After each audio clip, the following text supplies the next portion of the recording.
Welcome to Inspirational Leadership. I'm your host, Kristen Harcourt, and I'm super excited, as I always am, but this is a really good friend I'm going to be speaking with today. I would like to introduce you to Kim Boudreau Smith, who is passionate about helping women find and use their bold voices. A born entrepreneur with 25 years as a leader in corporate America, Kim rocks at showing female entrepreneurs and high-performing professional women how to develop their speaking confidence, level up their presence, and increase their profitability. Welcome to the show, Kim. Thank you so much, Kristen, for having me here. I appreciate that. So I had the opportunity to meet Kim in 2020 when we were both part of a mastermind program with Alexia Vernon, and we are continuing to work together. But Kim was one of those people, we sometimes get lucky and we get to meet these soul sisters. And as soon as we started talking to each other, we immediately connected. So while we've been friends for 2 years, it really feels like we've been friends for 2 decades. Indeed, I couldn't agree with you more. And what a blessing us stepping into Lex's mastermind and meeting each other. Yeah. And at a time where there was a lot going on in the world too, global pandemic had just started and it was the fall after that. And it was nice to be able to have a grounding place to come together with a group of women who all just wanted to work and support one another. Yes, we have that whole group, we have a very special connection in the middle of a global pandemic. I mean, literally quarantine. We were inching out of quarantine when we all came together, and the connection amongst all of us has just been amazing. Yeah. So Kim, I want to give other people, our audience, an opportunity to get to know you better. So talk to us about your journey, and you can start wherever you want, but some of the poignant moments on your pathway that got you to where you are today doing this amazing work. Well, I can recall when I was younger, I was always the child, the little girl that was out on the sidewalk organizing hopscotches and Mother May I's. I just dated myself with hopscotch and Mother May I's, organizing all of that and races, because when I was younger, I was very thin and had long legs. So I would bet all the neighborhood kids a nickel every time to race them. And they fell for it every time. I would beat them. And they'd have to pay me a nickel or a penny or whatever we were doing back then.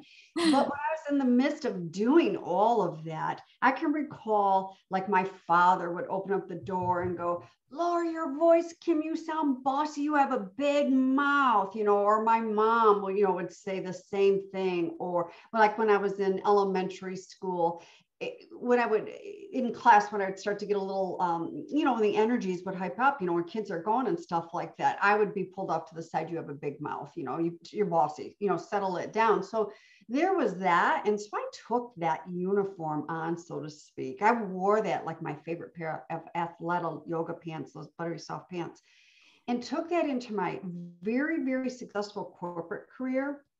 I sat at tables being the only woman with all men, never even heard of the words imposter syndrome, didn't have any female mentors back then, climbing my way up very successfully in corporate. But I made sure I did not open up my mouth to sound too bossy or the other B word, bitchy. And let's just get that out of the air, and we don't need to come back and use that word again.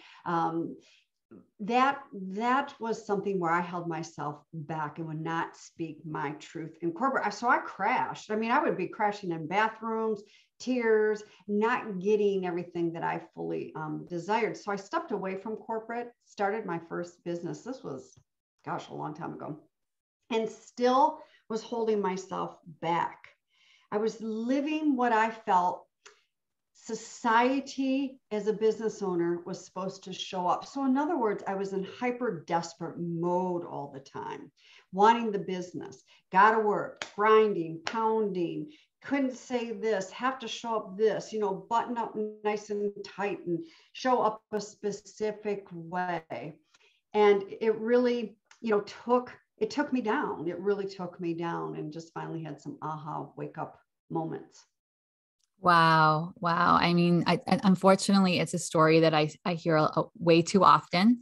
And it can be lots of different places, the conditioning, it's the cultural conditioning, it's sometimes family of origin, other times it's teachers. I know I experienced it sometimes with teachers, and not even, sometimes it was like strangers or friends of parents of other kids who were saying those messages, and we get it. And then, so for all of those years in corporate, so when was that time? What was the catalyst that you started to recognize, this isn't feeling so good for me anymore, and you started to change that story around owning your voice? Well, my first business is a fitness business, and I've always loved teaching high impact aerobics. So I had the attitude, if you jumped this high 3 times a week, can you imagine if you jumped this high 20 times a week? And I'm thinking, yeah, I got energy. Meanwhile, it was undiagnosed anxiety. So I was having lunch one day with a friend of mine here locally who was also a fitness trainer. And I'm like, you know what? I'm insane. I'm out of control behind closed doors. I felt like, what was it? The Exorcist, where her head would spin with anxiety. And plus, I'm like in the greatest shape because I'm teaching spinning classes. I'm working out. I'm a fitness trainer, and all power driven and all this and that. But yet, crashing, fatigued. At the end of the day, barely could climb the stairs. So she introduced to me this 9-month healing journey for women that is a local thing here in the Detroit area. And, and she said to me, she goes, it's a weekend women's retreat. And my attitude was, oh, okay, where is it? I don't care how much, I'll go. Because I knew I needed something. And then at that time, she also recommended a female therapist. And off onto my journey, I went. And that journey, I remember having to fill out like paperwork, like a stack of paperwork, like what's your why? Why are you entering this? I mean, a lot of all these questions, like, drinking, drug, all this stuff. And one of the things was my why, Kristen, all I wanted was peace within me. I just wanted peace within me because I was constantly driving on internally going, I mean, inside, just constantly going. And I'll, to a long answer to your question, that one afternoon, it was a Friday, Saturday, Sunday, the Sunday afternoon, we were walking the land. I'm journeying with 18 other women, and you're not allowed to speak. It was silence at this point. We came in out of social silence and stuff. And it was starting to rain here in Michigan. And I thought, I'll go inside and sit by the fireplace and do some journaling, right? So before I took the step towards the building, I looked up to the sky, and I didn't say this out loud. I said within myself, oh God, I beg you, peace within inside of me. Please, I'm begging you, I'll do anything.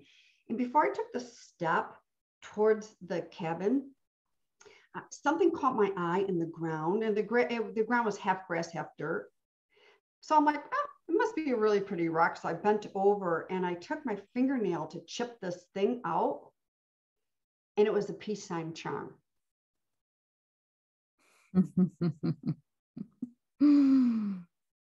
Wow. Yeah. Yes. Yeah. I wore the charm around my neck for the longest time. And then my husband, I don't have it on today. My husband replaced it with a beautiful peace sign necklace that actually it's upstairs. It needs to get fixed. But that was my first eye opening of that bold voice and that transparency and being so clear and authentic, so imperfectly and messy. But I will tell you that evening when I left the retreat, I still was not ready to step in.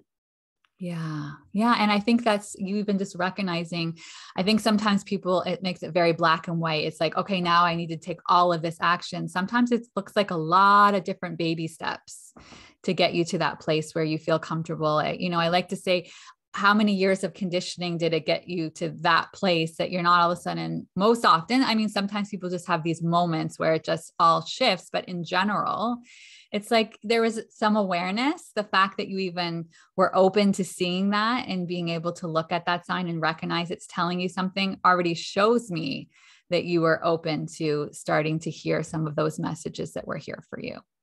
Yes. It was time. It was getting clearer. It still took a little bit more clarity. And the other part from when you and I were in Vegas in September, my 5-minute mock-up TED Talk was falling asleep at the light. That was the other big aha moment where I was ready to really step into introspective work. And I'm still doing it. I think I will. I don't think, I know I'll be doing this until I leave this physical human body suit that I'm wearing. And it's imperfect. And because you're one of my beautiful hold space go-to person. You're my special case sister, and it's imperfect. And literally being able to embrace the imperfection, because I'm a recovering perfectionist. Always had to look perfect, always had to look like I had everything going on, because if I didn't, no one would accept me. It was a story that I had. It's a story. And that story still lingers. I'm more aware of it. Yeah. Yeah. And I think some people don't recognize, even with perfectionism, I think it was Elizabeth Gilbert, I heard her talking in an interview, is that even using the word perfectionism, we almost use it as a glamorous way, but underneath it, the perfectionism is fear, right? There's fear that's driving the behavior. And there was a part of you that felt like if you were to just go out there and be your authentic self, to not be striving to prove yourself, to be worthy, to be enough, that somehow it wouldn't be okay, like that you wouldn't be taken care of, that you wouldn't be safe. Yes, absolutely. And that it comes from a lot of societal conditioning, thinking, that, look, again, I'm not big into the labels, but for lack of time that we have here, it's that imposter and not feeling good enough. So I impostered it up, so to speak, so that I would be the person that if you are leading a baseball team, you would pick me to be on your team type, analogy type thing. And Yes. that's one of the biggest things, because I'm asked constantly, what is a bold, how do you be authentic? Well, a bold voice and being authentic, and our coach, we can even bring in her word, moxie. We can't drive to a store to buy this stuff. It's one day at a time. Sometimes for me personally, it's moment to moment to really not embrace my authenticity, but that boldness. Mm-hmm. Mm-hmm. Mm-hmm. And that's where I'd like to take you next, because I think this is something where we see, I see it with working with a lot of leaders and organizations, and a lot of women who have worked their way of the organization. I tend to work with a lot of driven, ambitious, goal-oriented women, which is great. Where it's not to say that that's a bad thing, but sometimes what's driving it underneath it can allow them, or not allow them, but take away the peace, which ultimately they're actually looking for. And so when you start to think about women owning their voices more in corporates, and let's be honest, they're whole people. So when they're owning their voice in corporate, it's owning their voice in their families, it's owning their voice in their community, and all conversations. What does that start to look like?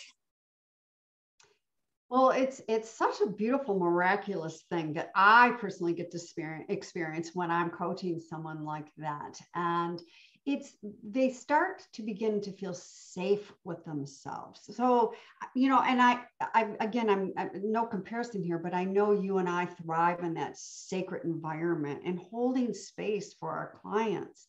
And by the way, and try to pull that into marketing words, right? It's, as business owners, but it's watching them to be able to sit back, and it's like their shoulders come down, and little by little that expectation and that stress starts rolling off. And it's the expectation and the stress that they place onto themselves. And it's so fun, and it's really cool to watch them go and tackle something. First of all, pre-rehearse, role playing, safe, pre-rehearse, because it's always about a pre-rehearsal, but then to walk onto the stage, room, or whatever you want to call it, and to really step forth, owning those sensations and speaking up, whether it's sharing their idea, leading a better meeting, a presentation, whatever that may be for them, or a bold, daring conversation with a loved one, any of that areas. And for them to do it once, it's like the shot of B12 confidence, and the cup just goes from being depleted, so to speak, to overflowing. And it's such, to see that in a human being is such a, that's miracles. I mean, that's not work of me as a coach. That is miraculousness. And to get to experience that, I love it. I love it. Yeah. And I think also they've gotten to a place where there's a readiness, right? There's a willingness to go into that discomfort and do things differently. And then you're that catalyst to help get them to that place. And, one of the things that I hear a lot of when I'm talking to leaders is they ask me, so like, what does that look like exactly to show up with assertiveness? Because I think we hear that word assertiveness and, they not wanting to show up with aggression and not going the other way where they're not being direct and being able to say what they need to say. Two pieces I love to talk to you about. One is that really owning that assertiveness. And then another thing that's connected to that is I hear this a lot with leaders is what does it look like to manage up, right? Because a lot of times they're needing to have conversations in order to move things forward. And that's around doing that could be their leaders and who they report into, or even another layer up or peers. And so talk to me a little bit about both of those pieces, assertiveness and managing up.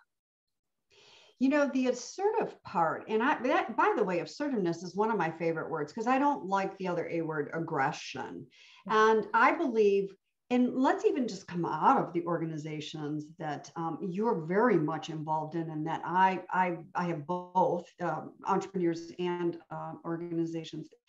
When we feel like, whether we're at work or at home with kids, a partner, maybe a best friend, and we're on the edge and we feel we need to control or we need to really spew things out, that to me is we're inching over to that aggression side. Now, I'm a big fan of Kim Scott, Radical Candor. There's a time and a place in how to be non-aggressive and to be in that assertiveness, especially as a manager. I mean, there's going to be times we have to maybe call a person out, but how do you call them back in is assertiveness. Yeah. And to assert from a compassionate side, which that means if we have a male leader listening in right now, who wants to become more of this, a conscious, heart-centered leader, that means getting in tune with your feminine energy and coming out of that masculine, but knowing how to dance and thread both the masculine and the feminine. By the way, I'm going to lead into my microphone. Everybody has masculine and feminine energy. But when we are leading from the feminine side, that's our heart, our intuitive. And then maybe we have to bring in a little bit of the masculine piece. We're in an assertive piece. We're assertive. We're assertive. And if we're coming from compassion, like Kim Scott talks about, there won't be that harm. There may be some feelings in some situations hurt, but it's not that harming. And then managing up. Oh my God, those are I love working with clients that are getting ready to manage up. And I love those words, by the way, Kristen, managing up. I'm going to be borrowing those from you. Is sure, when we're talking to our team and being team leads and people that report to us, but yet in turn, we have to go to the people that we report to, or even another level up. It's so important to do pre-stage rituals, I'll say, before you're going into those conversations. Whatever that looks like. There's so many things that we could be doing. There's no one right toolkit. You have to learn what's going to work for you. And to being able to sit down and do some breathing so that you're grounded, even though those energies can get pretty intense in some of those conversations, and to be able to lean in and really speak your truth. From that compassionate side, assertively, not aggressively. And many, many, many years ago when I was in corporate, that's all those conversations were aggression. And that aggression came towards me as being the only woman in the room. Yeah. It's like bullying. Yeah, I think what you said is so important. And of course, we have lots of males that are listening on to this conversation. And I'm so glad that you brought this up around, because I think there's preconception. Sometimes it's all of one or all of the other. And that's not what we're saying, right? And I love the way you describe assertiveness, because I say that too. I say, listen, you're bringing in the compassion, yet you're also being direct. You're saying what needs to be said, but underneath it is a level of compassion, empathy. So that person does feel heard and seen and taken care of as you're communicating what you're communicating. And I know Kim Scott actually was quite mortified when she saw people taking her work of radical candor and using too much of it, all of it, and more the aggressive side that was, oh, well, radical candor gives us permission to just say whatever we want to say without making that person feel seen, heard, cared for, brought into the conversation, because it was like a free reign permission. It was being completely misinterpreted. And I know when she rewrote the new version of the book, she made sure to really communicate what that means, that there's always the kindness underneath the directness. And to me, where it borders into aggressiveness is we all know what that feels like, that as a person is giving us that direct, whether that's feedback or whether that's a conversation and sharing, that person sharing how they feel, how we feel when that person is making us feel like they still care about us with whatever we're saying.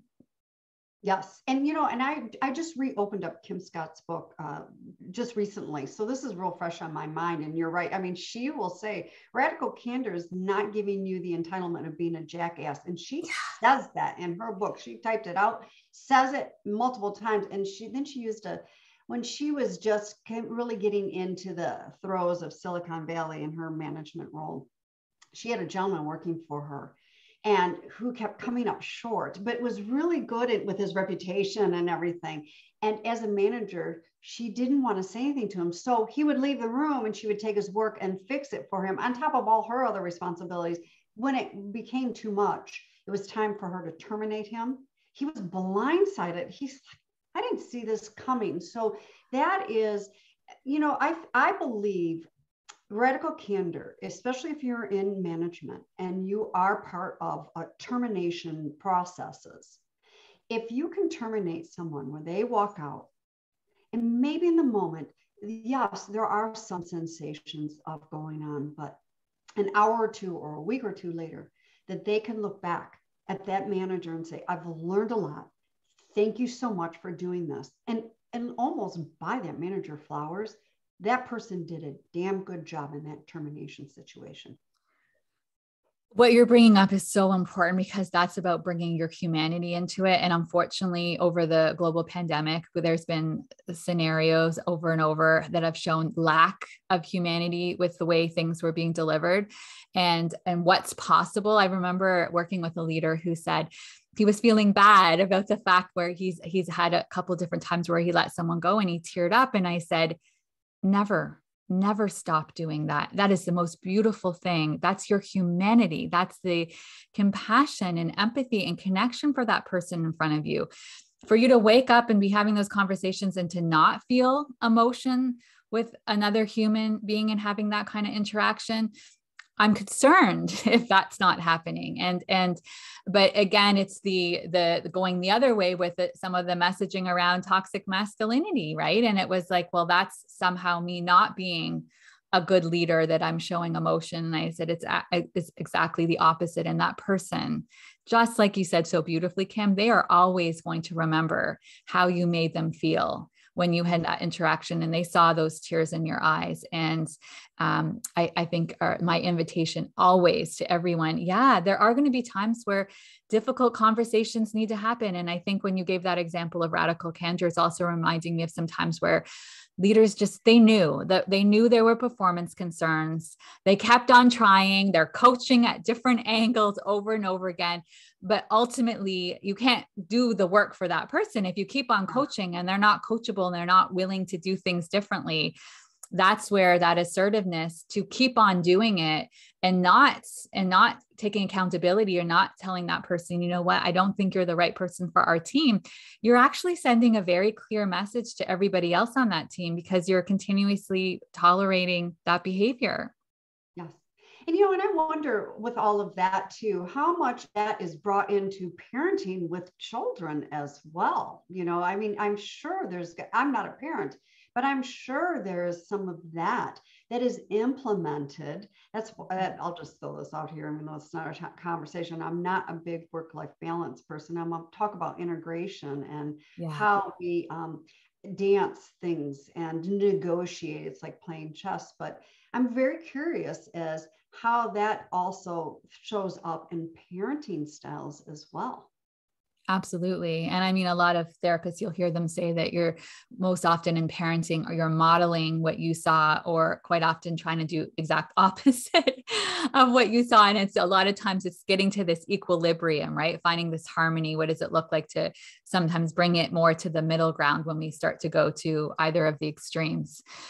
Kim, when you start to think about organizations and creating environments that are really supporting women and men, because you know what, there's going to be some men that are listening to this conversation and it's about them owning their voice, or sometimes even we talk a lot about like circling forward and circling back. Sometimes it might be part of their owning their voice is actually amplifying and giving the mic to somebody else and actually taking a step back. What can organizations be doing more of to create a fertile ground for more of this to be happening?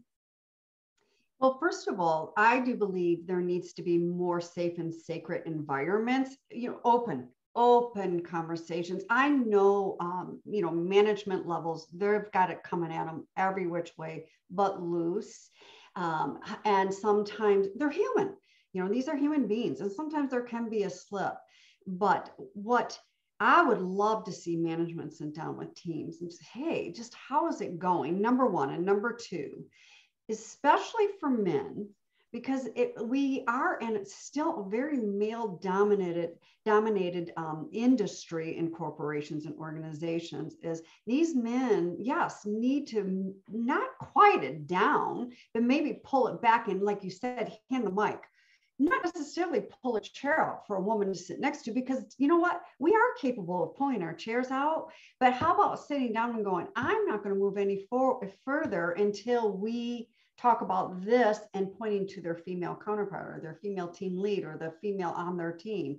And this is how we're going to take that equity gap and make it less. It'll never be perfect, and I'm not shooting for perfection, but make it less. And the third thing that a lot of these orgs can do is, if they are sitting there wanting women to get into these emerging leaders, into these leadership roles, then damn it, bring people in outside resources. Yes. To help support them and train them, to create them, with their self-worth and their confidence to step into those roles. And the reason why I say outside resources is because, again, it's that safe environment where someone can loosen up the tie, take off the hat, whatever, and let their hair down, so to speak, and not have to be in performance mode because they're in the environment. Yes, I think that's so important. If you're making a strong statement that you really want to support more female leadership and helping them be able to navigate, especially where sometimes women leave the workforce and then come back in, and there can be so much guilt and all of these different things around their unique experience. It's like, what does it look like to provide the resources and invest in them in this way so that they can be getting the support? And then I also love if there's more leadership development programs for other female leaders, then they also get to learn from one another. They can share, they feel less alone, because I think sometimes, a VP over here and then a director over here are feeling like, well, it's just me. Other people don't feel this way, but they're actually having the same challenges, same fears, and they can learn from one another. Yeah, exactly. I agree with you. And that what you just said is completely priceless.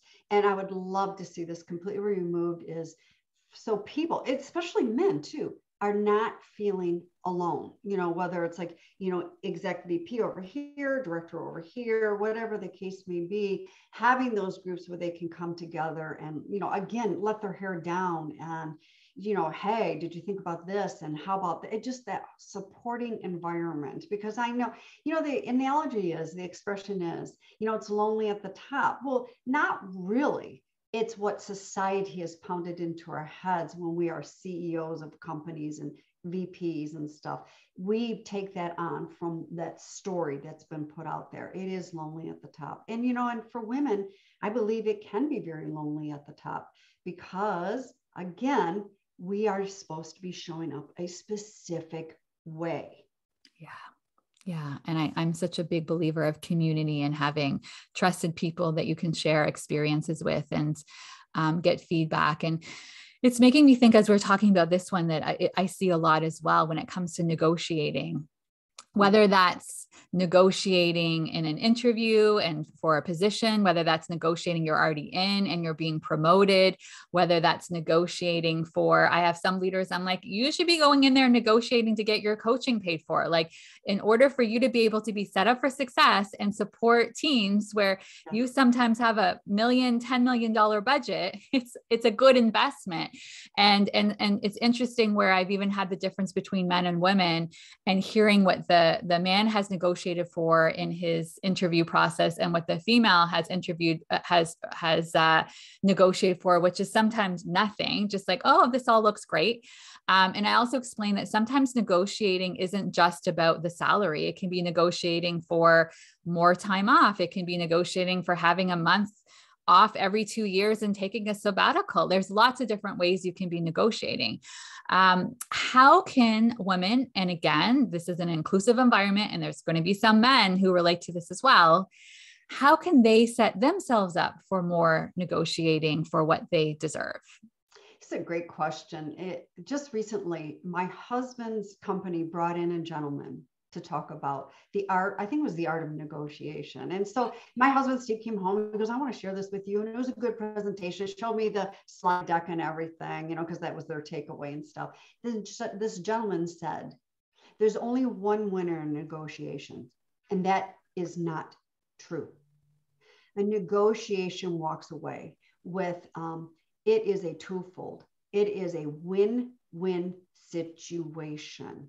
And that's what negotiation is. It's just because maybe there's something on the table of, well, sure, I want to negotiate more time off per year so that I can go and revive and recharge, or whatever the case may be. Or I need to negotiate something that's on my plate at work because I'm too overwhelmed. And how can we come to it? That's the beginning standpoint. That's the start of the negotiation. It's allowing that space for the back and forth of the ideas, so that when the negotiation and the conversation is completed, both people are walking out fulfilled. It might not be the original what they see, but they're walking out fulfilled. And the other piece of walking into any type of these bold, daring, high stakes conversations of negotiations is we need to learn how to remove ourself from it, so to speak. Like, I'm going in and this is what I'm going to get, and it's all about me.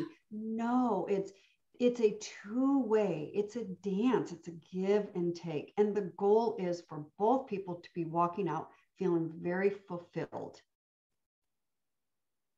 Yes, I'm all for the win-win situations and the win-win scenarios. And I like what you said there. I sometimes will have clients who are like, I don't know what to do in this situation. I'm like, okay, let's pull you out for a second. You're talking to your best friend. She just gave you this scenario. What are you going to tell her? And they're like, oh, I would say da da da da, and say all the different things. Okay, so perhaps we will take what you just suggested to your best friend and apply it to yourself. It's interesting how we can get again, rejection, right? And there's this feeling, we get all of the emotions start to show up that I'm somehow going to get rejected. And I like what you said there. It's already the mindsets around how am I going to even approach this, right? I want to look at, like, what's a way that we can make it so that we both win? What's a way that I can show up from a place of curiosity, where I can show up from a place of openness, where there's some creative brainstorming happening? Wow, that feels, when I hear that, Kim, I think let's go have a negotiation right now, because it feels so much more empowering, because it isn't around, okay, I need to go in and I need to fight for, and I need to push my way through, and I need to make sure I get what I want. Already that energy isn't really creating spaciousness for possibilities.